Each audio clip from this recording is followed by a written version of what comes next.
Hello, welcome once again to Michael's Record Collection. I'm very excited to have with me for this episode Matt Wardlaw from Ultimate Classic Rock. Thanks for your time, Matt. Hey man, so good to be here and finally, meet you sort of virtually in person. This is going to be a lot of fun. Yeah, we have met on Twitter, and this is our first time, speaking sort of quote unquote face to face here via Zoom. Yeah. And we're here today to talk a little bit about Genesis. I just went back to my hometown of Columbus to see Genesis play on the Last Domino Tour. Bought the $50 T-shirt, and you saw them up in Cleveland. And I wanted to compare notes a little bit, but before we do that, why don't you tell me, tell our listeners too, what it is you do for Ultimate Classic Rock? Yeah, sure. So Ultimate Classic Rock, the site itself launched at the beginning of 2011, and I've been on board with them since day one. And I've done a lot of writing and interviewing with them over the years, and always on like a freelance part-time basis. And so that's kind of the big part of 2021 is that I finally took it and went full-time back at the end of April. So I've taken what I've already been doing for them and made that my full-time thing. And then also beyond that have kind of branched out this year into doing a lot more stuff with them for video, and also have been doing just various shifts on they have a bunch of classic rock stations. So I'm heard in classic rock stations all across the United States. And it's kind of funny because I've been doing radio stuff with them off and on for again the past decade. And so every once in a while I'll get a text message, from a friend of mine, and they'll just be like, "Hey man, I was driving through, I don't know, like Alabama or whatever." It's like, I heard you on the radio. That's weird. So it's one of those things that still never gets old. But having a lot of fun as always, and it's been a fun year at Ultimate Classic Rock. Have spoken with a good number of our classic rock heroes. Sadly, nobody from Genesis, although in past years I've spoken with both Mike and Tony a number of times.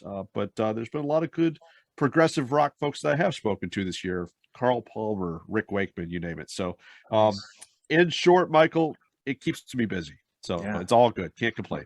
Well, Tony and Mike are bucket list guests for this show, that's for sure. Who's the most Yeah. famous person that you've talked to? Most famous person I've talked to. That's a really good question. I mean, I think that Brian May from Queen has to be up there. Jeff Lynne I've spoken with. Three out of like the four main guys at AC/DC. That was how I wrapped up last year, like a 6 a.m. Zoom session with those three. So it was, Brian, Malcolm, and Angus. And now that I'm thinking about it, Cliff was there as well. So it was Wow. basically, for everybody but Phil Rudd was there. So yeah. I have been, I kind of call them classic rock baseball cards, like as I talk to the various folks from Aerosmith or whoever it is. So there's not a lot of my heroes that I haven't talked with. I mean, the ones, of course, the question is like, who have you, not spoken with that you'd like to? That always comes down to just the ones that are just way up there. And that would be like, Bruce Springsteen. Prior to him having a rather interesting year, Eric Clapton was always on my list because I'm a big Clapton fan.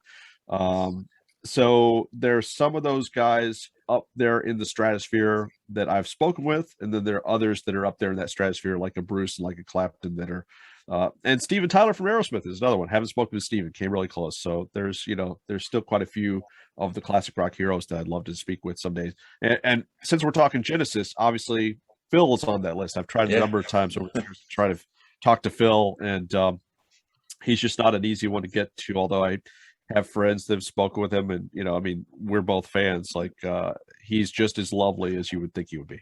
Yeah. So you were with WMMS, which I know from growing up in Ohio is a huge station. Certainly an instrumental station for breaking bands like Rush, and it just for music throughout the Midwest. MMS was a very influential station, and that's pretty cool. I don't know how many of the shows that I went to in Cleveland that were presented by WMMS, but that number is not one. It's certainly more than that. So, they did a broadcast with Genesis on the Trick of the Tail tour from '76, and that was one of the cool things about the show in Cleveland was that they were selling T-shirts that had like basically the poster from that show. So that was the $50 t-shirt that I took home that night. How long were you with MMS? Just about a decade. So they're from about 1995 through the early 2000s. Yeah. So Matt, we're Yeah, before we move on to Genesis, I also want to mention that I was recently enjoying the book that your wife wrote for 33 and a Third Books on yeah. Duran Duran's Rio. We hope to have Annie on the show sometime to talk about Rio and Duran Duran, because Michael's record collection Rio is certainly in that. And Nice. Yeah, so pass along my best to her. Uh, I will do that. Absolutely, man. Matt, what's your Genesis origin story? How did you first come across the band? When did you become a fan? Genesis origin story. I grew up in the 80s, so Invisible Touch was kind of the entry point. And I think that from there, when they put out We Can't Dance, I listened to that record a lot. And then I kind of started making my way backwards, going to Duke and, some of the other albums. And funny enough, the 70s Genesis was really kind of a later entry. I've always been a music fan, Michael, that I imagine you're very much the same way, that when I become a fan of a band, and I find out that they have a history that stretches out many albums before I discovered them. The example I can give is like Chicago. Once I found out that there were other Chicago albums besides Chicago 17, I had to have all of them. So Genesis was very much the same path, but for whatever reason, it took me a longer time. I don't know what it was, but it took me a while to find the proper appreciation for the Peter Gabriel era of the band. And I was just talking about this with a friend recently. I think that it probably happened sometime around the time that Steve Hackett started to tour here in the past decade, playing, the classic Genesis material, and then eventually starting to do some of those albums from the Gabriel era and otherwise in full. And so really, as I would be getting ready to talk to Steve about those various records, I started taking a deeper dive. Funny enough, I'd already done the thing as a collector where it's as they had put out each of those album box sets, they put out I think 3 box sets with the albums, and then of course the box set of the live albums and the movie box. I had all that stuff. I had all that stuff sitting in my music collection, but it's there just were albums that I really hadn't taken the deep dive with. So as I've done that over the past years, I really got a real appreciation for the entire body of work of Genesis, even stuff that is a little bit off the beaten path, like the From Genesis to Revelation record, and just all that stuff. And then it's friends for years had told me to go see that tribute group, the Musical Box, and I went and saw them finally. They blew my mind. So it's I've seen them 3 times. The most notable being a show when they were playing the entire Selling England by the Pound album.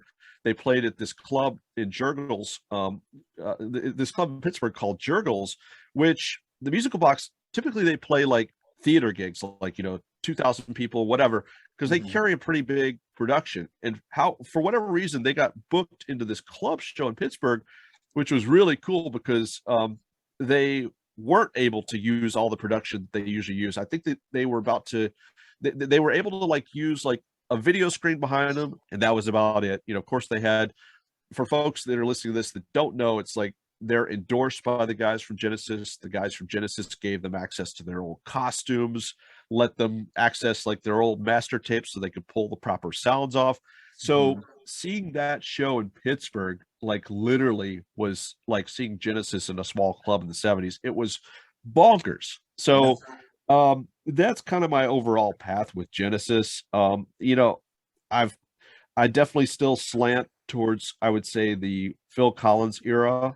But I have an equal appreciation for both eras. And I've spent so much time listening to and examining these records over the past decade, especially, that I'm just always fascinated. They're one of those groups, much like the Moody Blues and, Yes, and plenty others that we could throw out, that something that gets lost today, I think, is that they just made great headphone records that when you listen to them on headphones today, they are still just astounding pieces of work. So that's kind of my long cut on my path as a Genesis fan. So, I'm a fan. That's the short version. I had a similar sort of path. I might be a few years older than you. I kind of came in during Duke, Turn It On Yeah, Again, and Misunderstanding were very big radio staples, and I just moved forward with them through time. And I was always aware at some point that Peter Gabriel was in the band, and it was really not until something called Napster came along that I was able to go back and yeah. explore those albums. So I downloaded, I stole all this music and I listened to it and I enjoyed it, and then I immediately went out and bought all the CDs anyway. So because I just had to have them, and just became a huge Genesis fan. They were always a favorite band, and they really kind of cemented themselves as my very favorite band, sort of around the time that I was exploring the back catalog through Napster. So it was great to go back and check those out, and then I branched out from there. Got all the Gabriel, a bunch of Hackett, some Anthony Phillips, and all of that stuff. So similar path, I think, in some respects to you. What was the album that, like, as a fan, like as you're going back and discovering the stuff, what was the album that kind of blew your mind? Definitely Selling England by the Pound. Yeah, It took me a long time to gain an appreciation for The Lamb Lies Down on Broadway. I loved the song. I'd heard that song on the radio, on FM radio, and a couple others I was aware of. Follow You, Follow Me, uh, as far as before Duke, but really kind of that was it for me. Selling England really hooked me in, and Foxtrot yeah. was another, and then again, some of the weirder stuff took a little longer to appreciate, but I got there eventually. Um, how many times have you seen Genesis? So that's the really sad part of this tale. I've seen them approximately twice, once on this tour and then once in 2007. Great regret. I really started going to shows, I would say, early 90s. So I certainly had a chance to see them here when they played the Municipal Stadium on the We Cant Dance tour. Did Hmm. not go. And, this was early on in my concert going, where it's just like, you have a budget, you only have so much money as a teenager, and you're going, well, okay, I'll catch them next time they come around. And the next time they came around, turned out to be not for a lot of years. But Yeah. yeah, so I've only seen them the two times. Well, as my favorite band, I'm sad to say I've only seen them three times. I've seen them on the two tours that you've seen them on, both in the Yeah. same arena in Columbus. And my first time was on the Invisible Touch tour at Wow, Richfield nice. Coliseum in Richfield, Excellent. Ohio. So up your I, way, and I think it they was did 2 nights on that tour, right?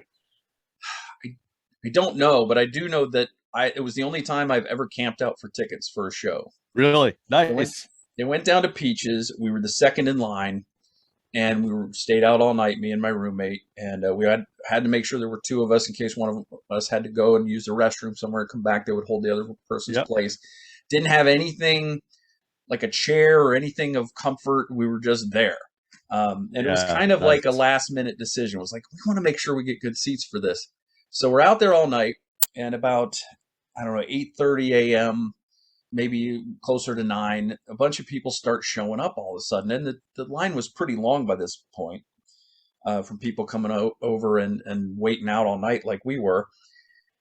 And then when the store was getting ready to open, we saw some employees go up, getting ready to open up and open the ticket master window and all of that stuff.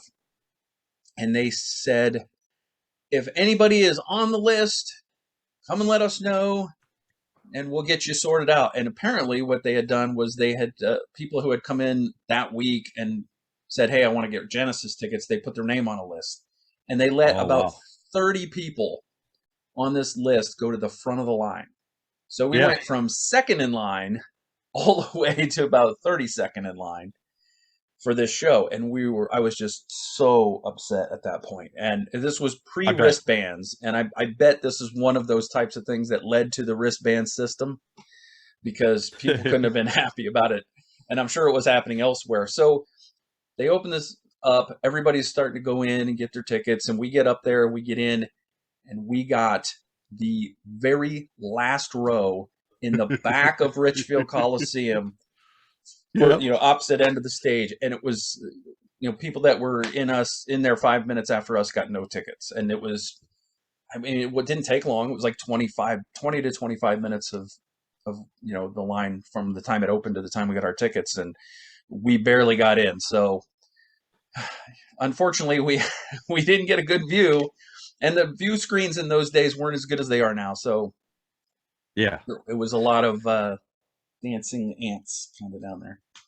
It's an important thing for like folks that didn't have that experience of camping out for tickets and all that kind of stuff, though. It's like, when you find out that there's an exclusive club and you're not in it, in that moment, you're sitting there going, I'm probably not going to get tickets. And it's an awful feeling. And the today equivalent of that is like, Ticketmaster, Live Nation, the website locking up, and, you had tickets in your cart, but they disappeared. But it was a lot more dramatic when you were in person, sometimes out in the freezing cold, and you've been out there for, a number of hours. And it's like you find out like that thing that you weren't aware of that now is possibly the thing that's going to keep you from getting tickets. So I'm just glad that you got into the venue. I wish that your seats, had you gone to the Coliseum for other shows? Because it was a great rock. Yeah, I had I been. missed that place. I've seen a lot of great bands in Richfield. I've seen Rush. I've seen Judas Priest there. So yeah, nice. I've seen. I saw David Bowie there. So some really like great probably shows. Sound and Vision tour, Yes, like 1990. yes, exactly, Nice. exactly. Yeah, So that's it was just like, and anybody like listening to this, watching it, whatever, like, we all have like those great like rock arenas that we miss, and that's one that I miss a lot, like in comparison to some of the classic rock places that people would go to see shows around the country. Richfield Coliseum was only around for like basically 20 years. The city like struck a deal to like basically move everything downtown, so it really was like a venue that kind of went away while it was still in its prime. And I feel fortunate that even though that was kind of like early in my concert going days, that I got to go and see some shows there, because I saw some of my absolute favorite shows there. I saw Springsteen for the first time, saw Clapton for the first time, and ZZ Top and so on. So it was just a great place to see all these arena rock bands that we're talking about that are now, they were legendary then, but they certainly are titans now. That there's some of these that like you can't go see Rush and all that kind of stuff. So I'm glad that I yeah, got the chance to see some of those. I mean, talking about bands that sold that place out in 15, 20 minutes. I mean, just some really great shows there. But Yeah, sounds like you went to see them. You went to see them in Cleveland at a similar sized arena that I went to see correct. them on. And I did. I had to go back home to see them because for the just like the 2007 Turn It On Again tour, Genesis did not come here to Florida. I live in Orlando, Florida, and they didn't Yeah, come here. So I had to make a decision. Where am I going to go see them? Because if I'm going to see them, never entered into the equation. This is going to probably be the last time I get a chance to see them. 2007 yeah, seemed like it was going to be the last chance to ever see them, but especially with Phil's health, it just didn't seem like they were ever going to tour again. And then he sure. came out with they're going to tour. Phil's just going to sit and sing, and his son Nic is going to do the drumming. So he won't be able to do the drumming, but they're going to get out and do it one more time, the last domino. And so, I always look at some of the cities that I love to visit: Cleveland, Columbus, Philadelphia. I have a sister in Charlotte, and I thought I haven't been home because of the pandemic. So why not go see them in Columbus and visit family, Yeah, visit friends, go to some restaurants that I miss that I can't go to anymore.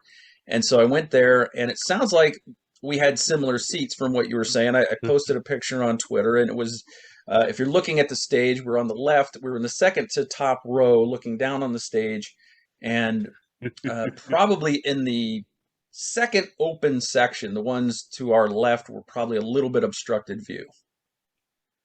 yeah. Our seats were similar. Good friend of mine, Jeff Midnight, who I've gotten to know via Twitter and Instagram and all that kind of stuff, reached out to me. How did this happen? I know what it was. He had a copy of Def Leppard's High and Dry on vinyl that he had been trying to get to me because he had extra copies. And, so we had met up at one point, and he's like, I have this copy of Def Leppard. Stop by and get it sometime. And so months had passed, and I hadn't gotten this record from him. So on a crummy, rainy day in Cleveland, he says, hey, are you out and about? Why don't you meet me? So I met up with him, in this rainy parking lot. And it's rainy, it's cold, so neither of us wants to like spend much time talking. So I take the record, put it in the car. Good to see you.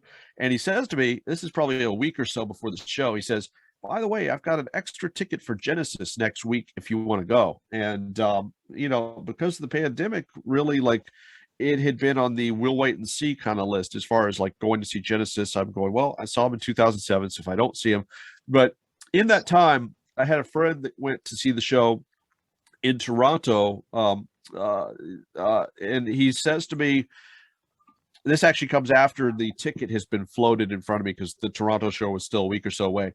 But so he floats this ticket in front of me, and I said, I'll let you know. So some time passes, and then my friend goes and sees the band in Toronto and just sends me a text message, and he says, "Do whatever you have to do to go see this show." So I send Jeff a text message, and I said, "I'm in.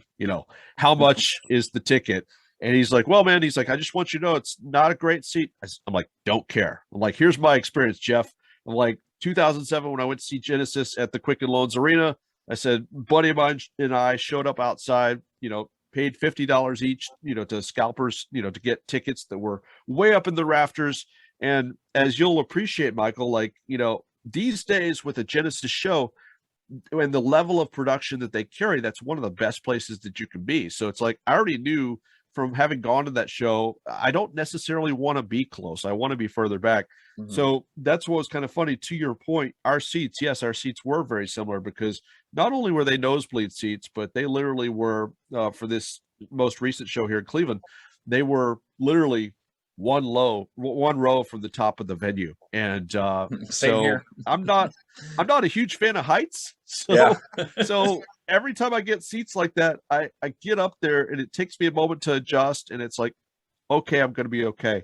So I kind of, went through that whole process and sat down, and they came out and they looked like ants, and I had this, and there really wasn't much happening with the video screens. So I'm like already kind of having some regret, but then the video screens start and all that kind of stuff, and it just goes from there. So not to get into the actual show, but that's how I ended up getting, a ticket for this show was, thanks to my buddy Jeff. And I'm hugely grateful, to the point it was such a show that like I literally almost went to see the show again when it was in Pittsburgh, and ultimately decided that with holidays and everything else, I was like, all right, you saw the show, hang on, and another one of my favorite bands, Delamitri, had put on a tour.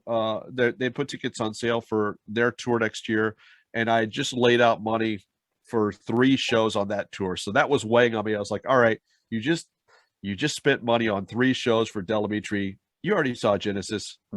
Cool down, Yeah. So yeah, that's the story of how I wound up at this latest one. And you can see several shows for what you spent to see Genesis, really. Yeah. The tickets are not cheap. We are going to get into spoilers. Now, I know they've wrapped up their U.S. leg of the tour, but they do still have some shows left in Europe. So if you're going to see them in Europe and you're like, just don't want to hear anything about the show, which probably will have some changes, but probably not a lot, then I understand. But this is your spoiler warning now, because we are going to discuss the set list a little bit. So I had, I think most people know probably what songs they're going to play for the most part. There are not a lot of surprises, but there are a few. So if if you're spoiler averse, probably a good time to press stop and then come back and watch the rest of this or listen to the rest of this when you have seen the show. I'm impressed because that's a good lengthy spoiler alert that you just laid out. So well done. Got to give them time. All right. So they come out, and it hurt my heart to see Phil walking with a cane, but he's not a spring chicken anymore. And they had the chair for him right in the front. Tony takes his place at the normal spot. As you're looking at the stage, he's on the right. You got Mike and Daryl on the left. Some new folks in the back doing a little bit of background vocals and some other instruments and some background singing, and Nic on the drum set. And pretty much as expected, I think, at this point. And they come out and they started off with Behind the Lines, a little instrumental intro to that, and go right into Duke's End. And right away, since Duke is my favorite Genesis album, I'm already thinking it's worth the money already. Sure. Absolutely. Yeah. I agree with all that, So when I saw them, Phil, there were a few times in the show where Phil was a little flat vocally, but it's not like, he didn't sound bad. You could tell that he couldn't quite reach some of the notes that he could, when he was younger, but there were a few Yeah. times he was flat, but it could have just been a monitor issue. I mean, that's one of the things, that I knew from 2007, and you saw that show, like they had already adjusted the keys vocally for that Hmm. tour. Um, and I saw Phil solo when he did his most recent solo tour, a few years ago. Um, so I knew that vocally, um, just on the solo side, he had taken things even further down. Um, and so then having like kind of like sneaked a peek at some stuff from this current Genesis tour, I knew that they had really, really adjusted things, from where they had been in 2007. The experience that I had was very much the same of how it was when I saw him solo, and that was he comes out and he's in the chair. And I had seen Phil. This is worth mentioning. I had seen Phil on the Dance in the Light tour solo back in '97. So I did see Phil Hmm. in his quote unquote prime. Um, and so when I saw the solo show uh, a few years ago, I kind of had something to measure that against. And what impressed me, because I went in very managed expectations, he's going to be in a chair and this and that. What impressed me about seeing that solo tour, which also matches up with his current Genesis tour, is that he's in a chair, but he still puts forth the same amount of energy that he did when he was running around the stage. Like he still puts all of that passion into the performance. And I saw this in both shows. Like he starts out a little bit shaky, a little bit wobbly, and as the show like progresses, like his energy just builds and builds and builds. And I just, as I was watching the show, one of the things that struck me that was very emotional was just the fact that, like, looking at Mike and Tony and Phil, um, and not even really grading on the curve with Phil for the fact that he's got like reduced abilities vocally and so on. These guys have been doing what they've been doing for more than 50 years. And it's like, and they're Hmm. really, if this is the final tour, like I can't imagine, with those guys, some of them being in their, early 70s and so on, I can't imagine the keyboard wizardry that Tony Banks pulls off, what Mike Rutherford pulls off on the guitar. Like they pull that stuff off. Tony, especially, just because I feel like he has some of the most difficult work going on up there. They Hmm. pull it off with such incredible dexterity that, like, and Daryl Sturmer, it was pointed out to be, 40 plus years, there with those guys. They're still playing at such a high level. You mentioned the background vocalists. They are there to prop Phil up in a sense, but what I like is that it doesn't feel like they're propping Phil up. Like it Hmm. feels like Hmm. they found a way to work those singers in. And Phil on his solo tours, as you would know, he always had background vocalists. So it's Sure. not it's new to Genesis, but it's not foreign to have, I'm sure for a lot of years, like if Phil could have taken out, 4 background singers with Genesis, if he would have won that argument, he would have done that years ago. Now it's like they're doing it because it seems like maybe it's more of a necessity. But Yeah. I thought that they were worked into the Genesis musical landscape very tastefully. Yeah, you hear Phil, and what you hear behind Phil, it just sort of kind of not, I mean, no pun intended, it fills in the sound a little bit. Yeah. It just adds some depth to it. It's not like it does. You don't. It's not distracting. You don't hear them over him. Yeah. Correct. Yeah. And I was surprised that they went into little bit surprised they went into Mama. I'm sure that's one that they feel that they have to play because I feel like I felt like that could go awry vocally, but it really didn't for at least in the Columbus show. No, it was classic sinister Phil, one of the best songs of the night. And you really hit on something, just mentioning that, like, that was one thing about the set list for me is that, like, basically the set list on paper, which you already kind of mentioned earlier, there's not a ton of surprises, but, the stuff that's there, surprise wise, which we can get into, like, I was pretty excited to see. So there were definitely a couple carrots on the stick that were dangled Hmm. that I was like, I want to see those. But then there was other stuff like the acoustic set.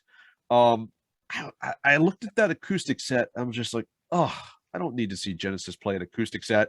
But the arrangement that they did on Lamb Lies Down on Broadway was actually cool. And it's like, and I just like, I dug the whole progression. So like the short version is, I thought that acoustic set, fit in pretty well. So that was another thing about the show to me, was that everything I think that's been a criticism of Genesis over the years, is that going back even as far as like the Invisible Touch tour, I think there's a lot of people that feel like they've trotted out like basically the same set list time and time again, adding in stuff from the new record at the time, but otherwise it's always in the view of a lot of people, it's always the same old tunes and the same things that Phil is saying in between the tunes. And I think Phil at one point made reference to a party trick or a parlor trick, and that was appropriate. Yeah,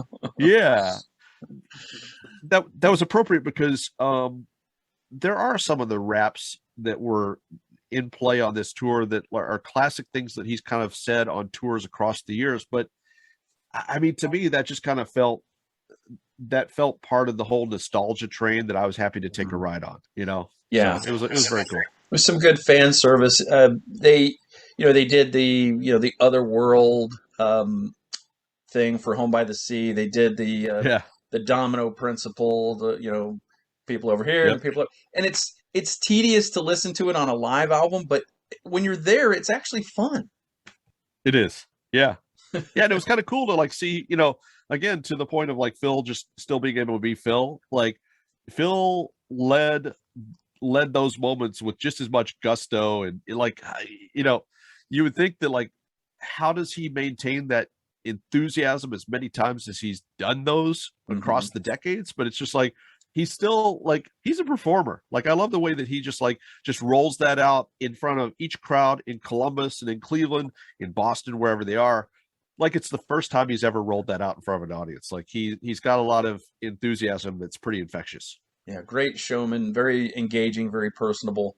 Yeah. So you go from the openings from Duke, you got Behind the Lines, Duke's End, then Turn It On Again, then Mama. You go to Land of Confusion from Invisible Touch. Of course, that's always been a concert staple since Invisible Touch, since the first time I saw them. And then Home by the Sea and second Home by the Sea. And for me, Matt, I got to tell you, the band, especially the long instrumental passages, probably has never sounded so good. They sounded tight and really, really on their game. Yeah, those were big nuggets for me, besides the couple of songs that they stuck in that were kind of unique to the set list. The way they kind of like staged those instrumental sections to just drop in like kind of like sections of like classic instrumental portions of classic Genesis songs. Like, I found myself flashing back to 2007 and just how blown away I was the first time I watched them just destroying the venue. Like, they play like just the power and volume that they like hit with those sections. I mean, again, like Tony Banks could just bring some insane things out of his keyboards. Like, they just rise to unbelievable levels where you're just like, you're watching and you're going, that's all coming right now from one guy. Like, he's just an astounding guy to watch. Like, just watch him in his like laboratory of like musical things running around, like, making sounds. Like, that's one thing. I did a podcast this past year with a friend of mine, Jeff Giles, called 1991, the year that AOR ate itself. And we spent a good amount of time talking about the We Cant Dance record. So I was watching some various like documentaries from that period, and like watching Tony talk about like how he just made some of the sounds on We Cant Dance really was kind of fascinating. And that's, for me as a music fan, when I was listening to We Cant Dance, like, they were just crazy sounds that I was like, I've never heard that on a record. So to actually, kind of hear the story behind the story of like how he created some of those things was really interesting. And that's something that and Jeff actually said this more recently when we were talking about this current tour. He was talking about how when he went back to those classic records with Peter Gabriel, that was the first time that like he really saw Tony Banks in a way. He said he always kind of found Tony Banks boring, and that's not the first time I've heard that. Like Yeah. Tony Banks, I think is somebody in the Genesis lineup that is like underappreciated. And it's like when you're in a moment like those moments you're talking about, like where they're just going to town with the instrumental sections. That's where you just look at all of those guys, like whether it's Tony or Mike or Daryl or whoever. Of course, Nic Collins behind the drums. Holy crap! And you're just going, I can't even believe what I'm watching right now. Like that right there is the power of live music. Yeah, you're right. I mean, Tony is a little bit he's stodgy. He's the proper Englishman type, but Yeah. man, you sit him down behind a keyboard and he doesn't make a lot of crazy expressions. He doesn't, his keyboard doesn't flip upside down or catch on fire or any of the theatrics, but he just plays like, and you've got his keyboard washes and the bass pedals going, and you feel that music in your chest when Yep. you see these shows live. The first after Home by the Sea, second Home by the Sea, which again, I'm already able to go home happy because Home by the Sea is one of my favorite songs of all time from their Yeah. catalog. First surprise for me, because I managed to avoid the set lists, was the Fading Lights intro. The first couple of verses of Fading Lights from We Can't Dance was an unexpected surprise for me, and then it takes Yeah. this very abrupt turn into maybe the best instrumental section of all of the Genesis catalog from the cinema show. Yeah, yeah, absolutely. And to be Fading Lights, some of my favorite stuff on We Can't Dance was the stuff like Fading Lights and Driving the Last Spike, like just basically all that stuff that didn't get a lot of radio play. And I saw that, like, I knew that there was word that they were going to do it, but then it's like I looked at a set list and saw they were only doing part of it. I'm going, oh, that's kind of a bummer. But it's like they give you a big, healthy chunk of that song. And you're right, man. The way they transition, that's really part of what makes this set list work so well is the transitions that they figured out. Like this song would go well with this song, and it's like they just have like just an emotionally deep song like Fading Lights that some people have said that Phil, I don't know if there's any truth to this, but some people have said that Phil wanted to put Fading Lights into the set kind of as a musical nod to the fact that this is the last tour. So I can see that, again, I don't know the truth of that, but it makes sense. And so having that kind of in mind as they were playing that, like knowing that that was perhaps his intention, that hit hard. And then it's like, then they make that instrumental transition. And yeah, there's just a lot of moments like that in this show that just are crazy. I thought that it might make a great show closer, not maybe the most upbeat show closer, but I thought Fading Lights would have made a good closing song for this. But I think there was a little chunk of riding the scree in the cinema show stuff, and then they go right into Afterglow, which is another huge favorite. And then they break for their acoustic set. And also, it's worth mentioning that during the long instrumental passages, Phil kind of disappears from the stage, but he doesn't leave. He just goes around behind the drums, which if you sat where we sat, you can see him back there. Yeah. Yeah.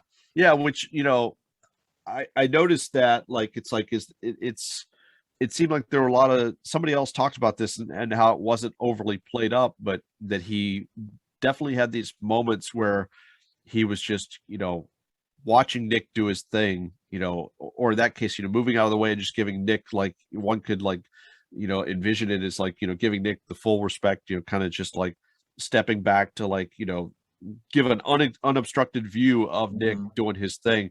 So that's definitely one of the parts that I thought was cool, was that like, even when he wasn't participating in the instrumental stuff, he was still there kind of like looking on with a certain amount of reverence for his bandmates, So we've both seen a lot of shows where the guy that's not needed on stage during a particular song just leaves the stage and he's gone. It's like, I thought it was kind of a cool silent tribute that, even when Phil wasn't doing his thing, he was still hanging out, like watching his bandmates do their thing. Yeah, and perhaps reflecting on his career, perhaps thinking that these are the last times I'm going to see these guys doing this on stage. Yeah, and yeah, it was very stuff, poignant. Man. Yeah, and I should say about Nic is that Nic was great throughout the entire show. He doesn't play every drum fill exactly like his dad, but he adds his own flavor. He's got his own style, but he doesn't deviate so far from it that you're going, oh, this just doesn't sound right. Yeah, and what I think is incredible about Nic is it really validates what we hear about guitar players, how it's in the hands. I don't know that I've had a lot of chances to see that defined for drummers, but Phil is certainly somebody that always has had a certain sound that when you hear Phil Collins playing, you know it's Phil Collins, and I don't think you can say that about a ton of drummers. Mm-hmm. And that really was what was incredible to me when I saw Nic for the first time, as far as backing up Phil's solo. And again, here with Genesis, is that he replicates Phil's tone, which is incredible, and his feel, the way he feels, the way he plays.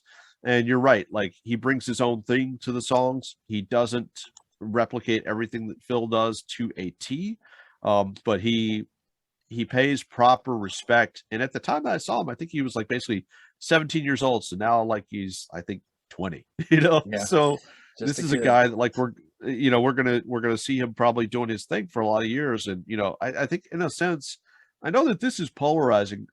People either like Jason Bonham or they strongly don't like Jason Bonham, but I see a very, very similar thing to Jason kind of carrying his dad's legacy forward. And there's a Genesis tie-in there because Phil Collins and Genesis were close with Bonham, and after Bonham passed, like Phil and Genesis like took Jason around with them in some form, on tour. There was a whole relationship there, and there was even the talk as this tour. You might remember this, Michael, but as this tour was originally coming back together, as it was coming together prior to the pandemic, there was word that Jason Bonham had gotten together to rehearse with the Genesis guys, and that there was a chance that he was going to go out and tour. And I think that just from a scheduling standpoint, that it didn't work out. But I had a chance to talk with Jason about that, and of course, he just said it was just an unbelievable experience for him, just being in the room playing with these guys that like he first knew when he was like a kid.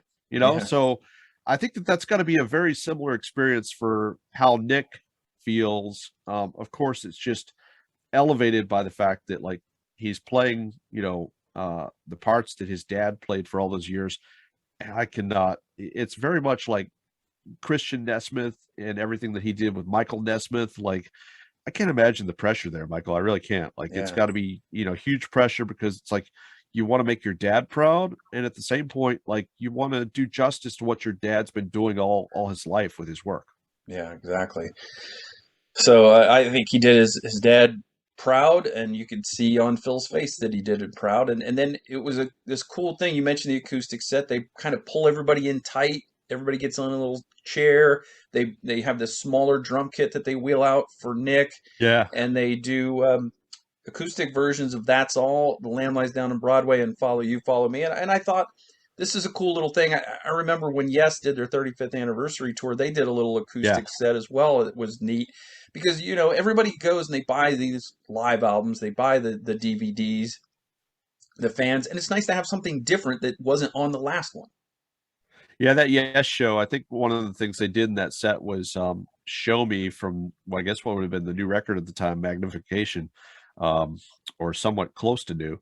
And Mhm. you're right. Like those are kind of cool moments. Like that's one of those things that I still think about and go back to from a playlist, standpoint. I thought when we talk about transitions, I thought that the transition between Lamb Lies Down on Broadway into Follow You, Follow Me was just another brilliant kind of transition, and that really I already loved what they were doing with Lamb Lies Down on Broadway, but that really kind of just sold me on the whole acoustic set. Like That's All kind of just sounded like That's All. They really didn't veer too much from the playbook there, but Mhm. I thought that what followed was pretty special. Yeah, it's always interesting when Phil does a Peter song, and it when you put a Yeah. little bit different spin on it, it's cool. And we'll talk a little bit more about Phil doing Peter songs in a little Yeah. bit. But after the acoustic set, they dive right back into the Duke album with Duchess, and Yep. again, just it's a Tony song, and it's just quintessential Tony Banks. And then they go into one of those crazy keyboard sounds that you talked about on No Son of Mine, the elephant sound they call it, and Yep. You knew they were going to play No Son of Mine, and they did, and then they go into the Firth of Fifth instrumental, um, and then back into some Peter territory with I Know What I Like in Your Wardrobe, with a little bit of Yeah. stagnation thrown in there. Yeah. I agree. I thought that was interesting, So a whole interesting run. I don't know about you. I was thrilled for Duchess. Like there was that moment where they had taken it out of the set list, like for all of a show or two in Chicago. And I think that there was enough outcry that they put it back in and it stayed in for the rest of the tour. But yeah, that whole run that you went through, very cool. And then you get the hits down the stretch run. You get Domino, which again, another. It was a hit song in some respects. It got a lot of FM airplay, but it's a long song, and it's one of those songs that satisfies both the pop Genesis fans and the prog Genesis fans. Yeah, absolutely, absolutely, and I like not to jump ahead too much, but I like basically the run of songs that they do all in a row there from Invisible Touch. And I don't know how you feel about the album itself, but like again, it's not new. I think they've had kind of that run of songs or some variation of it, over recent tours. But I think what that does for me, that as somebody that loves that record, you mentioned like Domino being like a good nod for the people that love prog Genesis. I think that 3-song stretch of Invisible Touch material really does a lot validate that Invisible Touch as an album gets a lot of criticism that perhaps is not entirely justified. Like there's a lot of good stuff on that record, and I think that run kind of sells that. Yeah, it's very much an album of its time, but at the time it was enormous. I mean, it brought in beer sponsorship to their tour. It was huge on MTV, and it enabled them to play the biggest arenas and stadiums that they could book. So they go from Domino to Throwing It All Away. You get Phil bringing back his Didale sing song, getting the audience involved. Tonight, and they do the short version where they do the first couple verses, and then they break into Invisible Touch to close out the first part of the show before the encore. And Invisible Touch is a song that the old school Genesis fans mostly don't care for, but when you see the reaction in the arena of the fans, you know exactly why it's getting played. I'm never looking forward to it, but once they're playing it, I never mind hearing it. It's one of those weird songs. Yeah. So I would not place it among my favorites either, but like when it's live, it's like you can't help but just sing along. Yeah. Yeah, and it's one of the first Genesis songs that as a fan, like listening to the radio, like since Invisible Touch, the album was kind of my gateway to Genesis. Like that was like, I remember trying to tape that off the radio and so on. So it was a favorite at the time, but that and like Land of Confusion, like, the radio singles, like I don't need to hear them. Like we've all heard them so many times just on the radio, that it's never one that I'm going to dive and program into a mix for myself. But the album itself, also like that was one of my, I guess, quibbles about this current tour is like, I kind of had a feeling that either Domino or Tonight or both were going to get abbreviated. I would have loved to have had the opportunity to hear the long version of Tonight one more time. Yeah. They could have stretched that out, and that would have been fine with me.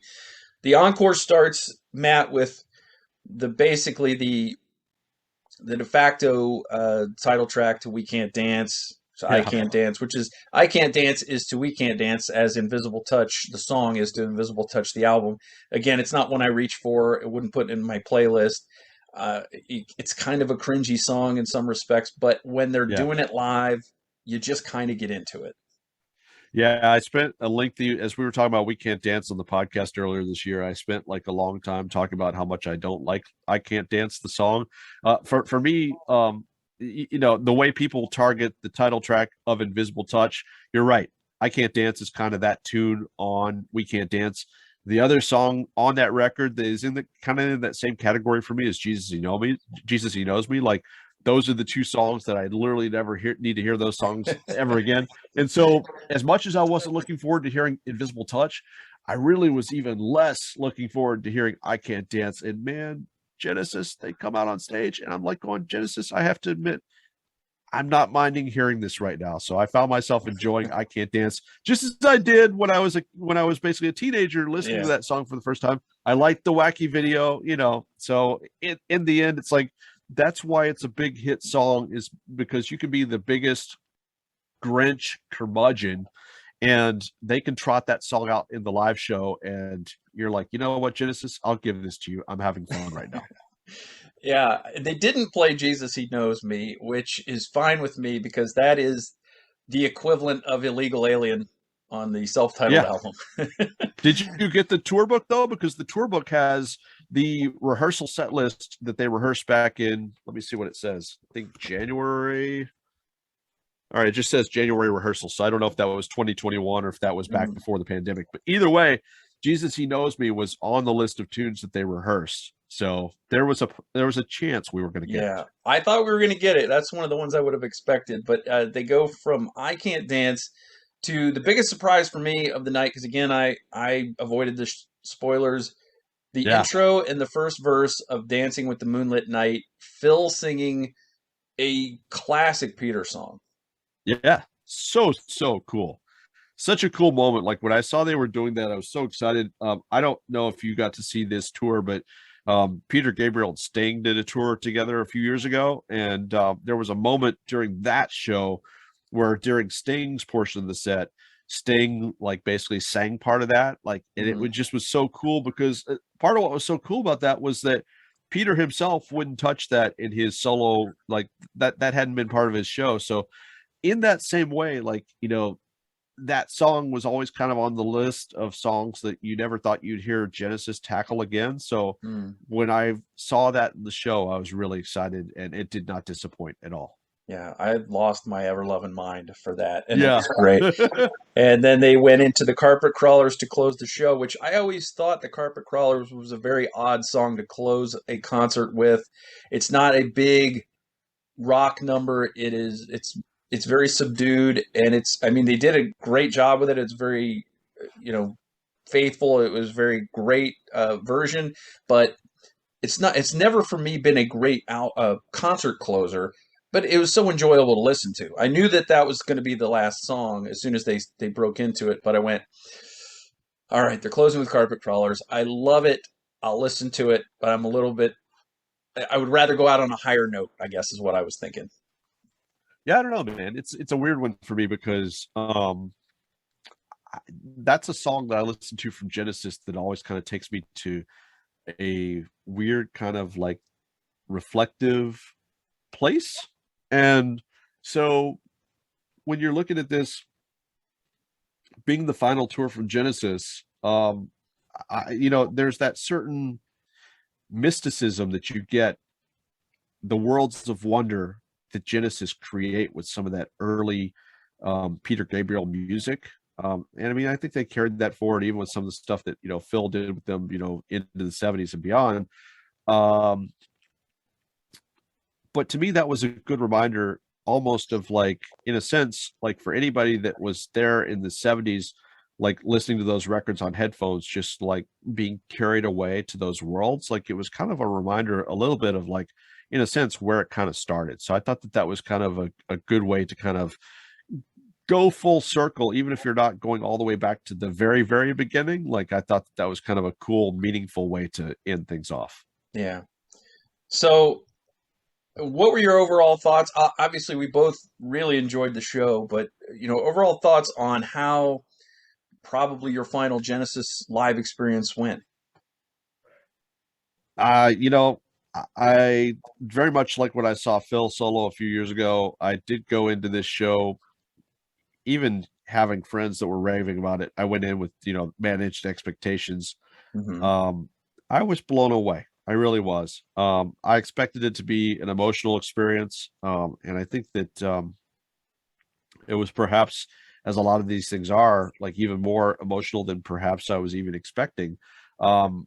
There's been such a long wait for this tour, and you almost like kind of got to the point where it's like you realize that, like, the longer this thing stretches on, it's like there's a chance we might not see this tour. So I was happy the tour came off. I was happy they were able to complete all of the shows in North America. They had, when they were overseas, they had to cancel like the last, few because there was a COVID incident. So I was Hmm. glad that the show actually made it to Cleveland. Having followed this tour as it was in the beginning stages, like as they were working on putting it together, I had listened to an interview with Nic Collins, and he talked about how among the things they were working on was that they had been rehearsing Supper's Ready. So I was like going, okay, are you going to take the Genesis path and do some sort of abbreviated, shortened version of Supper's Ready? Or are we talking the whole thing? Because the way he was talking in this interview, he made it sound like basically they had like learned and practiced the entire thing. And I'm like going, similar to what you said about like, the moment in the show where you like lose your mind. I'm like going, if that happens in a Genesis show, if I actually get to see them play all of Supper's Ready, I'm going to lose my mind. So Mm. that was perhaps the one set list low light for me that didn't make it into the show in any form. But I think it's enough of Supper's Ready is at least known by a large, I would say a large segment of Genesis fans. So just the fact that they took Fading Lights, which is really pretty obscure by Genesis standards, and put that into the set list, I'm like, you know what? Okay, okay, Genesis. Like there was enough in this show that like for the stuff that wasn't there, and I'm sure there's other stuff that I could point to that like I would have enjoyed. Anything that wasn't there was for me more than made up for by everything that was there in the set list, and it was a magnificent show. I wish that I could go see it 2 or 3 more times. Yeah, exactly. For me, there's always things from a catalog as vast as there's always things that you would say, well, it would have been cool if they played this. It would have been cool if they played all of um, the Cinema Show. That's my favorite Genesis song. Or, Yeah. like you said, like any part, even if it's just an instrumental section of Supper's Ready, would have been amazing. But um, I can't really complain. Everything they did very well. I went in, I'd heard all the negative people saying, "Oh, Phil can't sing anymore, and he's not going to drum, and blah blah blah." You know what? For me, it was never about that. For me, going to see Genesis was about me saying goodbye to my favorite band, and it was a Absolutely. very emotional time from the first note to the last. And I, just like when I saw the Monkees not that long ago, I Yeah. when they were taking their bows, I said out loud, knowing there's no way they're going to hear me in this din, I said thank you out loud to them. Thank Hmm. you for everything, and tears are streaming down my face. And of course, in respect to the Monkees, we just lost Mike Nesmith, so I can't Yeah. be any happier that I actually got to go and see that. I've, I think you probably do some of this too, but it's like as I've been talking to artists like more recently in recent years, like, I've started like, if it comes to mind, like I try to like, tell them as we're wrapping up the end of the interview, just like, thanks for all the music, like, Yeah, because we're kind of in a privileged position where it's like we can have those conversations, like, you getting to speak to, a member of Triumph or whatever the case is. I know that you've had like some of those opportunities to have some of those conversations, and it's just like, so we're kind of in a privileged place to be able to like say that, like, if it's not the thing where it's like you're running into the person outside your local club or whatever, like, I think we've had those experiences as well. But I guess I'm just more mindful. I think I was always appreciative, even when I was like meeting those people outside of the club or whatever it was. I was always mindful that like it was a special experience, that like not everybody's gonna, get to talk to so and so after a show. So it's like I right. tried to verbalize something like that, but it's like I'm even more conscious of it now as we're starting to see some of these guys leave the road. Yeah, exactly. It's some of my favorite moments from doing this show are the moments right after sign off where I, just spend 2 minutes just quickly saying goodbye and thanking them for everything that they've done Yeah. musically, everything they've put out in the world, the ways that they've enriched my life and the lives of countless others. You're right. I think it's important to say that because not everybody gets a chance to say that. Yeah. I have, in like proof that like I've got a buddy that's been doing radio for probably close to 40 years, if not longer than that, and we were talking about something this past year that he had talked to somebody, and he just said, he's like, man, I'm going to tell you straight out, I had 10 minutes to talk to so and so, and he's like, and I used a minute of that telling him how much I appreciated whatever it was, so it's like we all, any of us that like are fortunate enough to do stuff like that, it's just like it's a fun I think it's okay to allow yourself that like little moment to still be a fan, and just express. If you can just look at it like you're expressing on behalf of other fans. Something that they uh, would love to say to that person. So it's Hmm. fun when you get those chances to do stuff like that. Absolutely. Matt Wardlaw, it's been a lot of fun talking Genesis with you. I had a great time doing this, almost as much fun as I Same. had seeing Genesis. Where can people find you on the internet? So a couple places on Twitter at mwardlaw. That's MWARDLAW. And then as you mentioned up top, you can constantly find my stuff at Ultimate Classic Rock. So that's ultimateclassicrock.com. Those are probably the two best places. Matt is a great follow on Twitter for many reasons, but one of the reasons is that sometimes he gives stuff away. And I do. he gave me a book. He gave me Bruce Dickinson's autobiography, which helped me on the flight to and from Columbus. And I'm still going through that book. Nice. Thank you so much for sending that. It's been on my to read list, so thank you for sending that along. I hope I pay that forward at some point. Oh man, just us sitting here talking about Genesis today, that's more than enough. So glad you dug it. Glad you're digging it. Yeah, Matt, thank you so much. I think if you're one of those folks who stuck around and you're getting ready to see Genesis in Europe, you're in for a treat. It's going to be a great Yeah. time.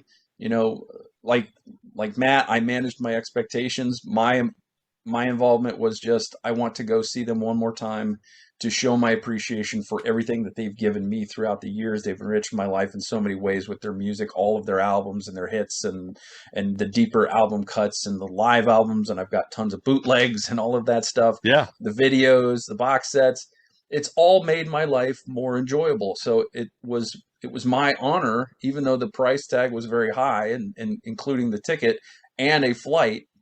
Um, it was worth it for me to be able to go and do that, to say goodbye to them properly. And I hope that people will do that throughout the remainder of their tour. And if this is the last time we got to see them, um, I'm glad I was there.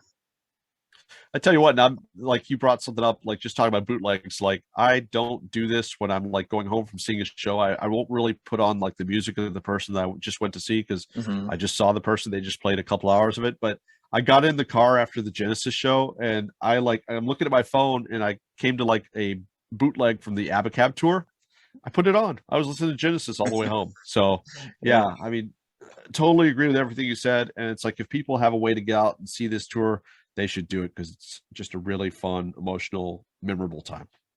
All right. Well, thanks for watching Michael's Record Collection on YouTube. Thanks for listening to the podcast. If you have any questions for me, you can always hit me up on email, michaelsrecordcollection@gmail.com. Go to michaelsrecordcollection.com to find out about my free newsletter. Or, you can find out more about my Patreon, all of that stuff. You can find me on all the social medias. Thanks, Matt. We'll see you down the road. Thank you so much for your time. And we're going to be hitting up Annie to talk about Duran Duran here pretty soon. Awesome. It's been so much fun, Michael. Thank you, man.